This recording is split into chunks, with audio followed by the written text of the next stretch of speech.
Hi, welcome to the Boca Voice and Fact or Fiction Friday. Today I'm so honored to have Doug Mosley with ESPN and the Boca Raton Bowl.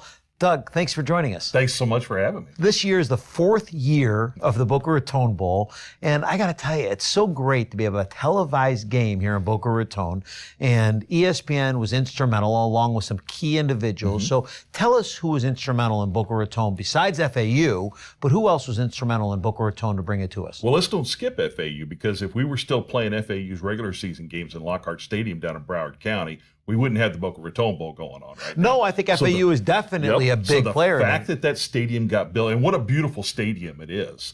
And then when you look at the visionaries there that brought it all together. So they went to the conferences, Conference USA, the MAC, and the American, because they were all seeking another place for their teams to play. And that's how it came together. They came to my boss at ESPN. And who is your boss? My boss is Pete Durzis. He's the vice president over all college sports programming for ESPN. He came one down here. They had the meetings over at the Boca Resort. I think the deal was cinched then, if I understand. I think it was in Luca where they said, yep, this has got to happen. It's been great. I mean, to think that we're putting up a team at the Boca Resort. One of them's there. The other one's up at PJ National. You know, world-class resorts, a great stadium, great weather in December. Absolutely. So it was bound to happen. Who do you think, any ideas on who you think your picks are going to be as to who's going to play? Yeah, sure. You know, when people ask me that this time of year, I always say, I think I'll get Alabama and Miami. Now, I don't think that'll really happen. That's just my way of deflecting.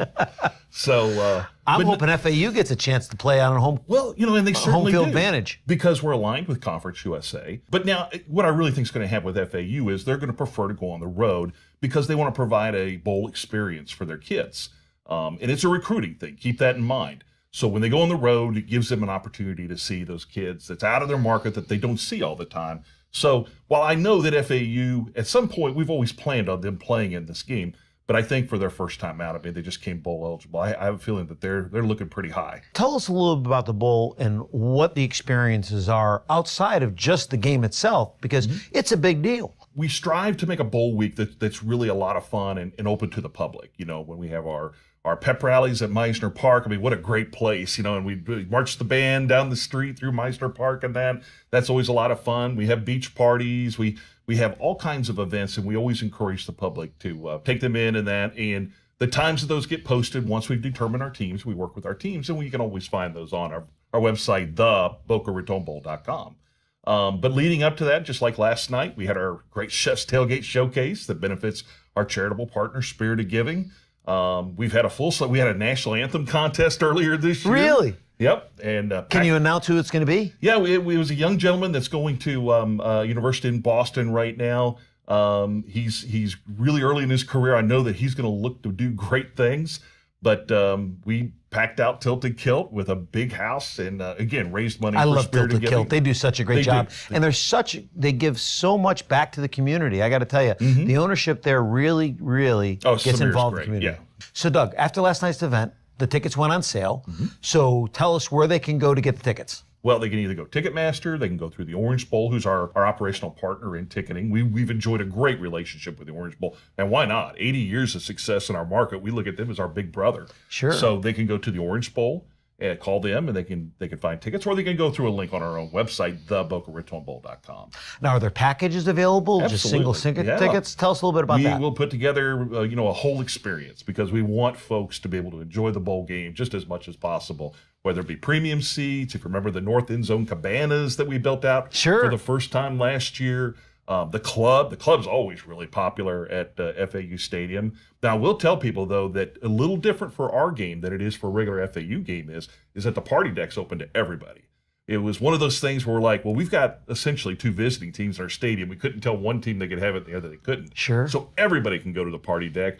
And I'm telling you, during our games, it's like a mosh pit. There's tickets available to the club. There's a few suites, not many left for sale. Yeah, there's what I liked about it. What I liked about it more than anything, it's a bowl game that you can take the whole family to. Absolutely. And it's the first time where I feel that it's a great bowl game that you can a starter kit almost for a family, right? You can take a family of 4 or a family even of 6, and it's not going to kill the pocketbook. Well, like you look at our family midway out front there, it's completely free. We had the zip line, we've had the games and things like that. I guess maybe that's my own personal preference. I'm a dad. I got a 14-year-old and a 9-year-old at home. I know how it is to take them to events. If we're just going for a football game, I'm going to have to be entertaining them somehow. Sure. But we've got the family midway that they love to do. You know, my kids are right there with everybody else participating in things. We've got the live entertainment. This year, Kevin Ross's band, you know, the Lee University president, Kevin Ross, they're going to be playing pregame out in the Fan Fest area. The bands from the two teams, then they'll come together right before the game, about 5:45, somewhere around in there. Game kicks at 7. They'll come together and they'll kind of do a battle of the bands, and that's always fun to see and everything. And there's just a lot of energy and the whole spirit of the bowl game. Let me tell you something. Kevin can rock the house. Oh, I know he can. Yeah, I'm really looking forward to him. That's great. Well, listen, anything else you'd like our viewers to know? You know, we'll know our teams on December 3rd, Sunday, December 3rd. I know a lot of folks are always like, boy, that's quick, because it is. It's 2 weeks and 2 days from when we determine our teams to when they play. Well, listen, I thank you so much for joining us. you. We look forward to having the bowl game again. And if there's anything else that we can do for you here at the Boca Voice, we enjoy participating and we enjoy having you on. And folks, this is a great time for you to support Boca Raton, for you to support FAU's efforts to having the bowl game here, and more importantly, to support the community. Thanks for joining us on the Boca Voice and Fact or Fiction Friday. Don't forget to follow us online and on Facebook, and we look forward to seeing you next week on Fact or Fiction Friday.